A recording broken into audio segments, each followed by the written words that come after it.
following is a Comfortably Zoned Radio Network production. Yo, Philly, how you's doing? Welcome to Philadelphia Baseball, past, present, and personal. I'm Bill Kashatus, your host on the Comfortably Zoned Radio Network. This week, I'm pleased to have as my guest Bill Giles, the Honorary National League President and Chairman Emeritus of the Philadelphia Phillies. Back in the 1970s, when Bill served as the Vice President of Marketing for the Phils, he was called the P.T. Barnum of Major League Baseball for helping to establish promotions that are now standard in the game. In 1981, Bill became President and CEO of the Phillies, a position he held until 1997. He is also the author of Pouring Six Beers at a Time, Stories from Baseball Life.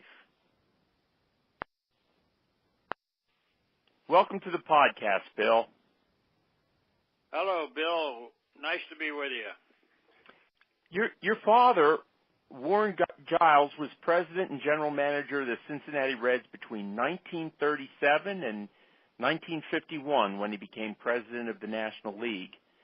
After your mother, Jane, passed away in 1943, you became very close to your father, spending a great deal of your time at Cincinnati's old Crosley Field. What was it like to grow up in a Major League Baseball park, Bill? Well, you're right, Bill. I was literally raised in a baseball park. My mother died when I was 6. My dad was running the Cincinnati Reds, and I spent a lot of days and a lot of nights at the ballpark, and my dad had to raise me by himself, which wasn't an easy chore. But he taught me a lot of things, mainly about how to make decisions. Whenever we traveled together, he would always make me pick the restaurant and pick the route to drive to Chicago or wherever the heck we were going. And we even slept in the same room, and it was always a challenge for me to get to sleep before he did because he snored. Wow. So we were more like brothers than father and son, but I did learn a lot from him, and it was a great time growing up with my dad and learning as much as I could about baseball. I tried to be a big league ball player, but I got cut from my high school team when I was a sophomore, and I figured I better try to get in the front office rather than try to play. So I'll tell you what, they say that imitation is the highest form of flattery, and I think your dad was probably extremely proud of you because you followed in his footsteps and had a very successful career as a front office executive in Major League Baseball. Now, as for the playing, I think a lot of us have to give up on playing the game, relatively at a relatively young age. But you found another sport in terms of athletic competition, and you were a 3-year letter winner at tennis while you were at Denison University in the 50s. How did that play with your dad when he found out about that? Well, when I got cut from my high school baseball team, I had played a little bit of tennis, so I walked right across the field and went to the tennis court and talked to the coach. I said, I'd like to try tennis now that they say I can't play baseball, and so I took it up and became Ohio Conference doubles champion for 3 of my 4 years in college. And I took after I won the tournament in my freshman year, I said, this is too easy, so I tried baseball in college. And I pitched 1 year at Denison and played first base when I wasn't pitching, and we weren't too good. And I'll never forget the Detroit Tigers owner, Spike Briggs, was a good friend of my father. He heard that I was a college pitcher, and they sent 2 scouts to watch me pitch a game against Kenyon College. And I saw the scouts in the stands, and in the first 2 innings, I allowed 3 runs, and immediately the scouts left. And that was the end of my scouting. Wow. You were pretty successful at tennis, though. I mean, you're in the I believe you're in the Denison Sports Hall of Fame. Yeah, that was correct. I had a good forehand, and I wasn't great in singles, but in doubles I was the best they had in the conference. Mm-hmm. Well, you did get back into baseball in the late 1950s. You were part of a group of Reds executives, including Gabe Paul and Tal Smith, who helped to establish the Houston Colt 45s in 1962. And your first job with Houston was traveling secretary and publicity director. Later, after the club was renamed the Astros and moved to the brand new Astrodome, you became promotions director. Tell us about that Astrodome and some of the creative promotions you established to draw fans, Bill. Well, the Astrodome was the invention of a gentleman named Judge Roy Hoffines, who had been the mayor and county judge and was a big shot and was the president of the Houston baseball team after a year or two. And he was my boss, and he was a marketing genius. And when the grass didn't grow very well in the Astrodome, we created AstroTurf. And I remember when we had the problems of the fact that the outfielders could not see fly balls during the daytime because the sun was too bright, so we painted the roof of the Astrodome, and then when we painted the roof, the grass died, and Paul Richards was our general manager, and he said, well, let's tear up the grass and play on dirt. And my boss Hoffine said, no, I think we can make a synthetic grass. So he called the Monsanto rug company into town. I was with him, and he said, guys, can you make synthetic grass? And he said, oh, sure, Mr. Hoffines, we can do that. And the judge said, how much is it going to cost? And Monsanto said, $1 million. He said, I'll tell you what, you give me the AstroTurf free because I'm going to let you call it AstroTurf.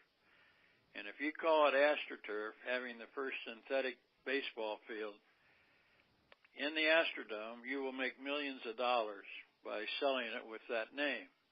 And so they gave us the field for nothing because of the Hoffines sales ability. And wow. Went on, became a great ball field for many, many years. I'm kind of sad now that it's no longer operating, just sitting there waiting for the city to decide something. But we had a lot of fun in there. It was not only baseball. We had boxing matches, and I promoted 3 of Cassius Clay fights and motorcycle races, rodeos, et cetera, But during the baseball season, Houston had never been a baseball town before in the big leagues, and you had to do a lot of crazy things, and I had a lot of pregame concerts. And one time I had a golf shot trick guy that would hit golf balls in strange ways. And he started hitting these golf balls, and they started to hit off the scoreboard in center field, which we had spent $2 million on. Oh, boy. And my boss called me and said, Bill, get that guy out of there. He's destroying our scoreboard. And one other time on Flag Day, we had a celebration of all the flags, the 13 flags that had flown over our country. And I did not realize it when I booked these people that after each explanation of the flag, they would play the Star-Spangled Banner. So all the fans... After each one? Yeah. So we had to play the Star-Spangled Banner 13 times. Oh, my gosh. That was not... Could you have predicted the game changer that AstroTurf would become? I mean, were these concrete, circular, multi-purpose stadiums even, a vision in the 1960s? I mean, the Astrodome really, it certainly beat the old cow pasture that the Colt 45s played in, but, I mean, that was a sea change for Major League Baseball, a structure like that. I mean, could you have predicted the success that those types of stadiums and the AstroTurf would have in the 1970s back then? Hofheinz did.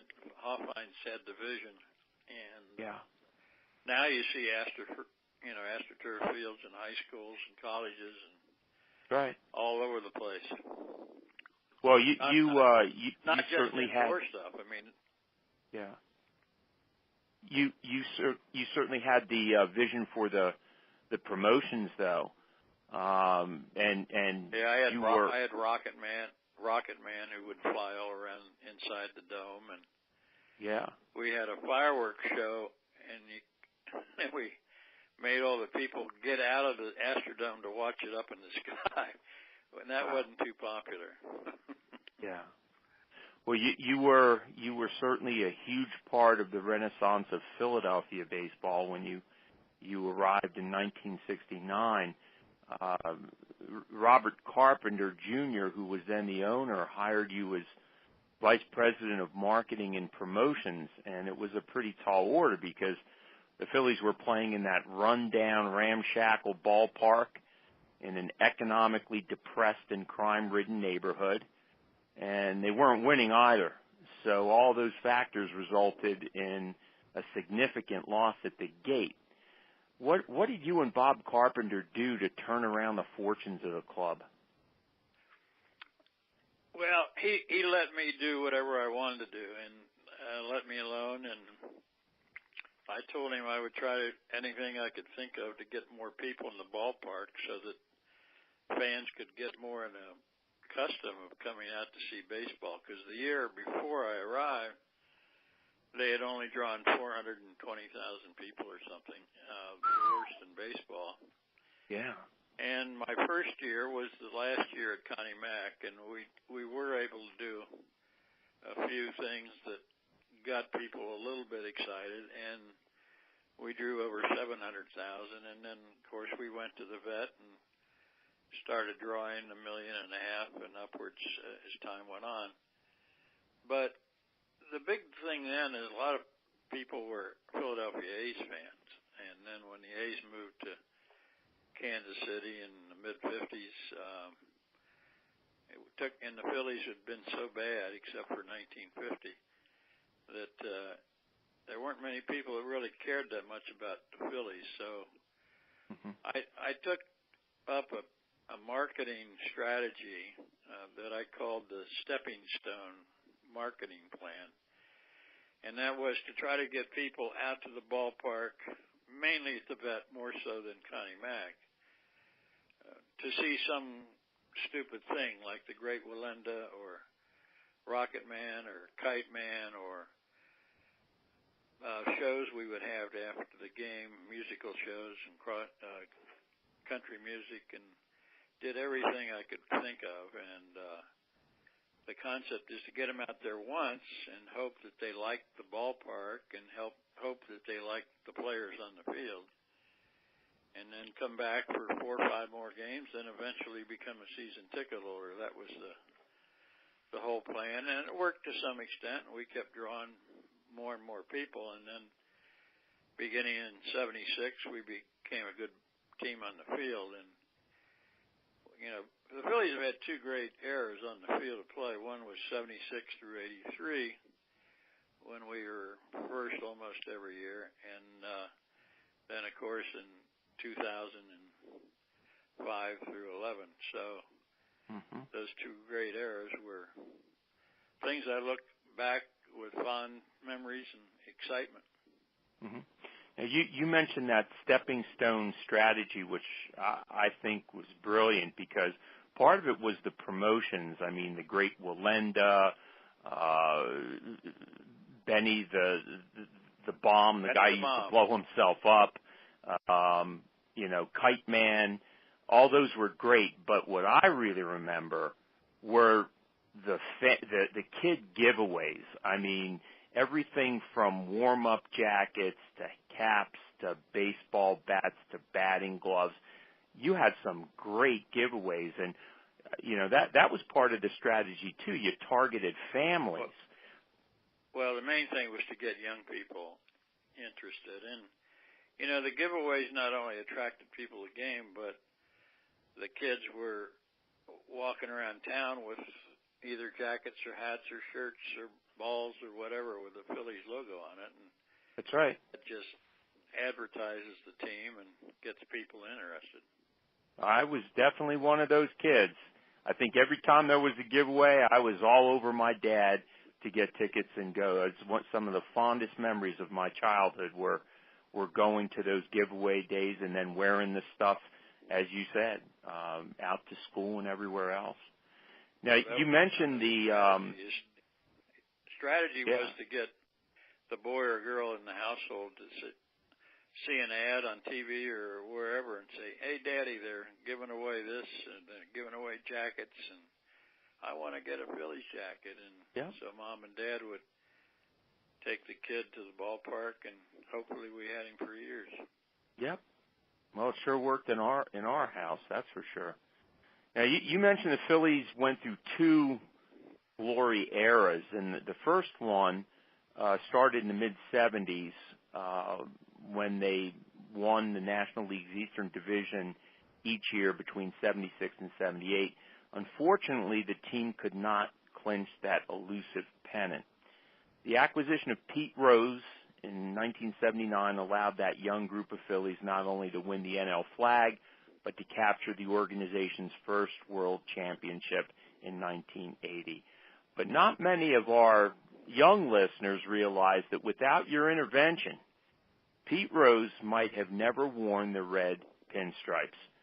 Bill, tell us about how you convinced him to come to Philly. Well, of course, Pete Rose had been a big factor in the Big Red Machine with the Reds, who had won many years in the mid-'70s. And he decided to become a free agent. And I had gotten to know Pete somewhat through my father, because they both lived in Cincinnati. And when Pete decided to become a free agent, I ran into Paul Owens, who was the general manager, and Mr. Carpenter, and said, "You guys want to get Pete Rose? I might help you." And they said, "Oh, yeah, we would like to get Pete." So I called his agent up, Reuben Katz, and said, "If Pete is really going to leave Cincinnati, why didn't he come to Philadelphia?" And a couple of days later, the agent called back and said, "Yeah, Pete would like to play in Philadelphia because he knows the Phillies have good players. He'd love Luzinski and Schmidt and Bowen, all those guys." And I said, "Well, we'll fly in from Cincinnati and meet with you." So we picked him up at the private airport there in Philadelphia and took him out to Mr. Carpenter's home in Delaware. And we sat down, and the agent said, we have a film that we want to show you. And Ruley said, "We don't need a film. We know enough about Pete Rose. All I want to do is talk about how much money you want." And the agent said, "Well, he's been offered 7 figures a year for 4 years." And Ruley Carpenter used his fingers, Yale graduate. He counted up on his figures, and he said, "My God, that's $1 million a year." Yeah. And we had been prepared to pay him $500,000 or $600,000 a year. And Ruley said, we can't come close to $1 million a year for 4 years. So let's just announce that Pete's not going to sign with the Phillies. So we had a press conference and announced that Pete and the Phillies couldn't get together on the money, and he was not going to be a Philly. So I drove Pete and his agent to the airport after that press conference, and I showed him the National League Green Book because we had found out that Kansas City was the team, and Kansas City being the American League, was the team that had offered him the $4 million.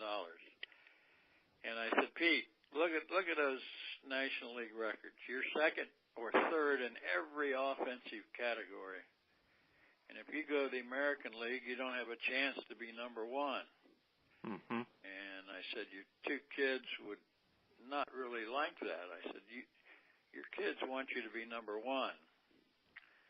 And I went on and on bragging about the Phillies and so forth, and gave his wife some roses and gave his two kids a Philly Fanatic doll. Mm-hmm. And his agent cornered me, and he said, Bill, I think I can get him to sign with the Phillies if you can get Rulli to offer $800,000 a year instead of the $500 or $600 you're talking about. And so I went back to the office, and I had an idea. I said, well, if we sign Pete Rose, our television ratings will go up, and our TV rights holder will make more money. So why don't you let me ask them if they'll give us $200,000 more a year for the rights?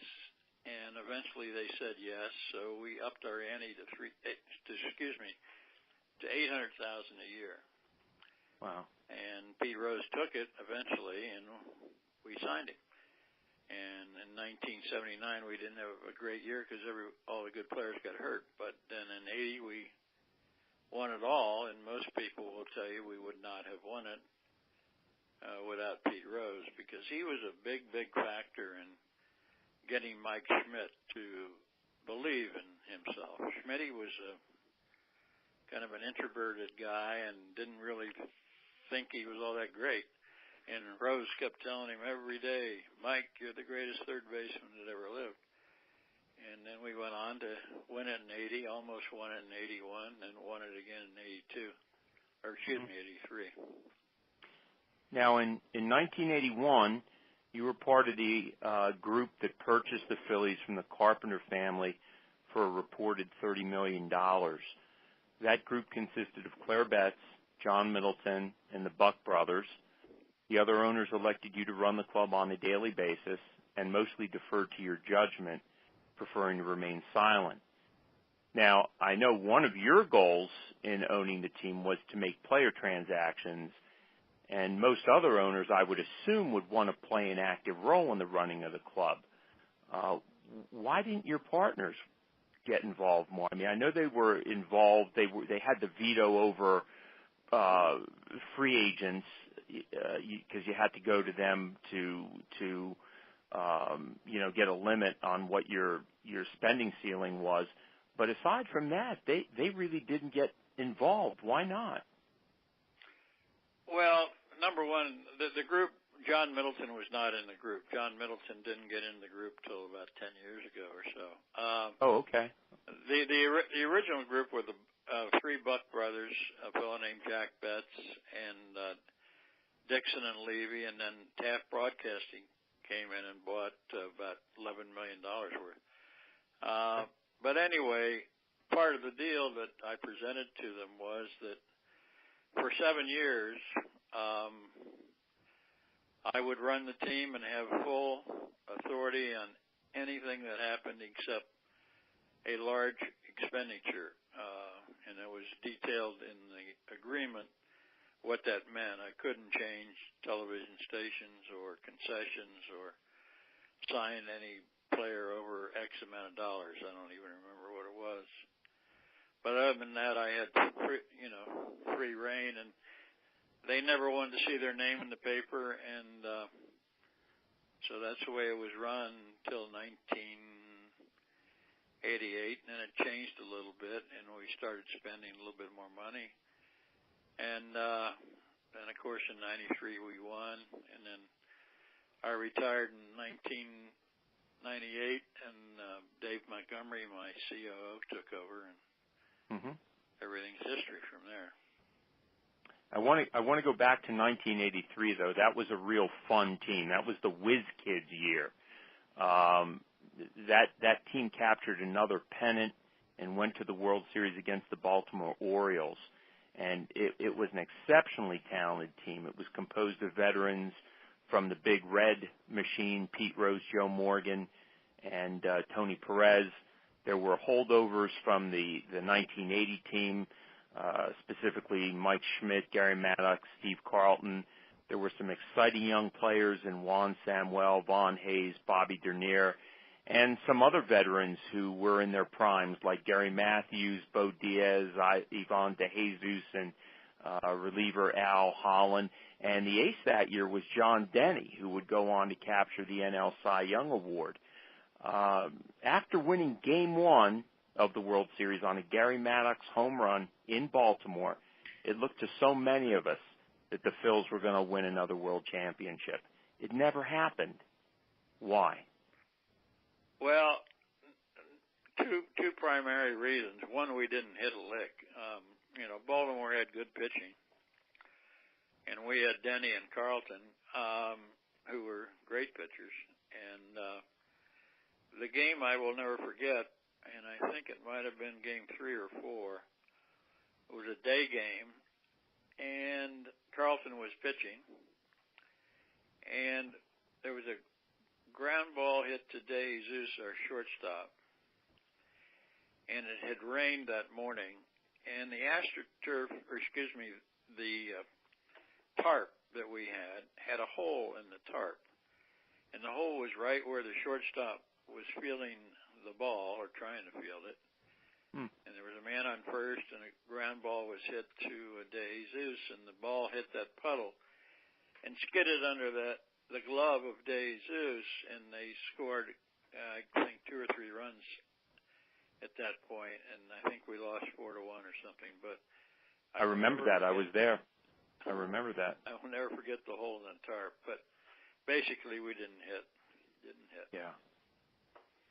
You served as the Phillies general manager from 1984 to 1987, being assisted by former GM Paul Owens, director of the minor leagues Jim Baumer, scouts Huey Alexander and Ray Shore. What did you consider your most successful trades and signings, and why? Well, that's a tough question. The trade during that period of time, the 2 trades that I remember that were successful, one to a great degree and one not to such a great degree. I made a trade with Gabe Paul, who's my former boss and running the Cleveland Indians, and I picked up John Denny, I think at the end of the 82 season, and he pitched maybe a month, but in 83, he won the Cy Young. And then the Von Hayes deal was the most memorable, because I traded 5 players for Von Hayes, and our scouts told us that Von Hayes was going to be the next Ted Williams. And Von had a couple, 2 or 3 pretty good years, one very good year, as I recall it. In the long run, he was not Ted Williams, and so it didn't turn out as good as everybody thought it would when we made the big deal. Those are the 2 that I remember the most. I don't really remember too much of the other deals of any significance, either in a bad way or a good way. I do remember Mike Schmidt retiring in 87, I think it was, wasn't it? 89. 89, okay. Yeah, 87 was his last real good season. That's when he hit his 500th home run. But 89, he played through Memorial Day, and he had that error in, I guess it was San Francisco, and he said that was it. I know we were on the West Coast because he did it when we were in San Diego, and he had not told me that he was going to do it. He just had a preemptive press conference and said he was going to retire, and that was a sad day, and then we kind of went downhill for a while until 93. We had that great year. So that's one thing that I know a lot of fans really did respect and admire about you. You were, more than anything else, I think, a fan, and that part of you always showed when a player was either retiring or they were being released. I mean, I remember, your feelings came out when Carlton was released, of course Schmidt, Tug McGraw, and you always tried to do what was best by these guys. But, you know, those releases, they were Steve hard. Steve Carlton release was the hardest thing I ever did. I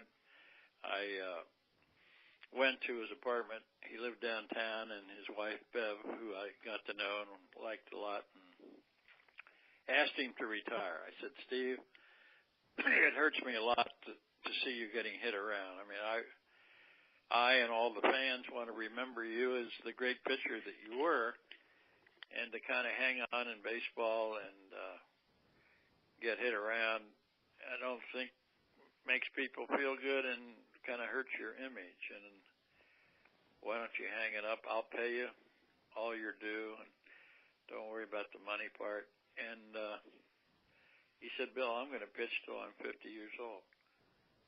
Oh, man. Well, it was his goal, and so I did release him, and then I released the great Tug McGraw on Valentine's Day, which wasn't very clever of me. Didn't show a lot of love doing that. And then I released Larry Christensen on his birthday. So those are things that were very, very sad to me. Yeah. Well, I'm going to guess that your favorite team was the 1993 pennant-winning club with Macho Rowe. Darren Dalton, Lenny Dykstra, Mitch Williams, John Kruk, Dave Hollins, and Pete Incaviglia.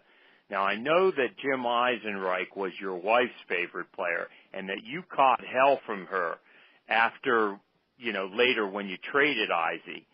Well, why was that team so special to you personally, Bill? Well, I've always been a guy that liked fun players, liked people that had a little flair about them,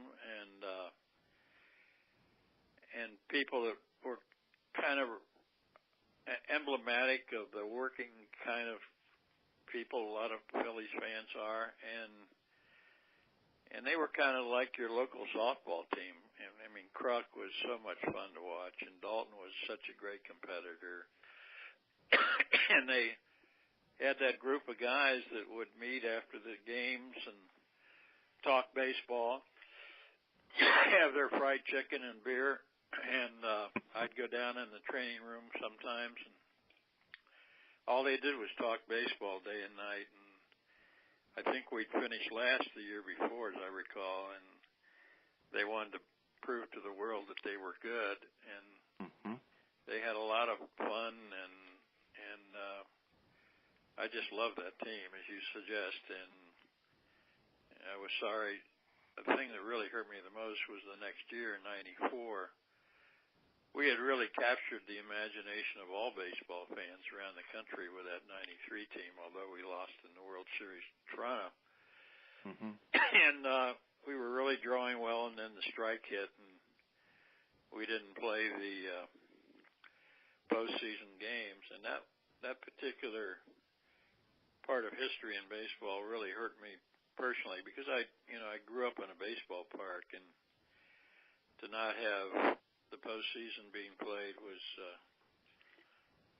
a big hit to me emotionally, and then we struggled a few years after that. And so that team, right? 93 was maybe not the best team we had, but it was the most enjoyable to watch for me.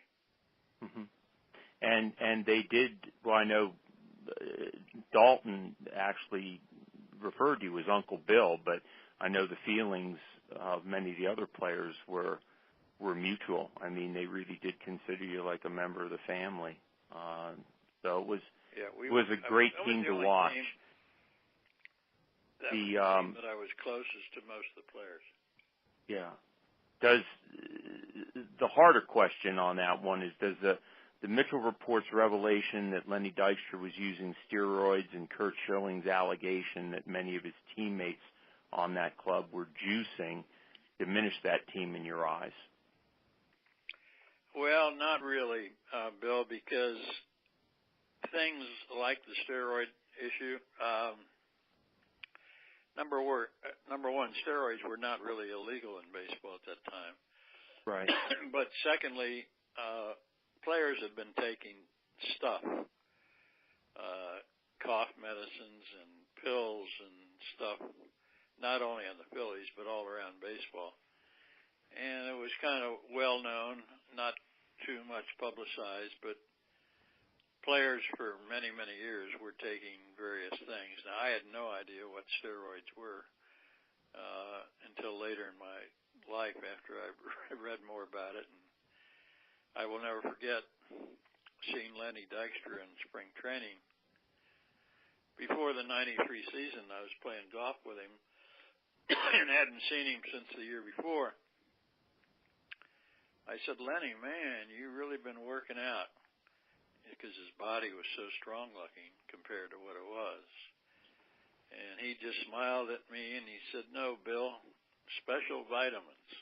And when he said that, I didn't really factor in what he was talking about until a few years later when all the steroid business started coming around. So, But I never think back and say it was tainted because of that, because a lot of stars were doing things, Clemens and McGuire and I guess Bonds and all those people. So it was kind of a generally accepted, deal back in those days. And thank God it's no longer legal and people get caught now doing it. So. I got one more question for you, Bill, and it's going to bring us up to date. What do you think about the direction of the current Phillies with the hiring of Gabe Kapler, an individual who's clearly articulate, bright, and conversant in analytics, but has only 1 year of minor league managing experience under his belt and a journeyman playing career? How do you think this is going to play in Philly?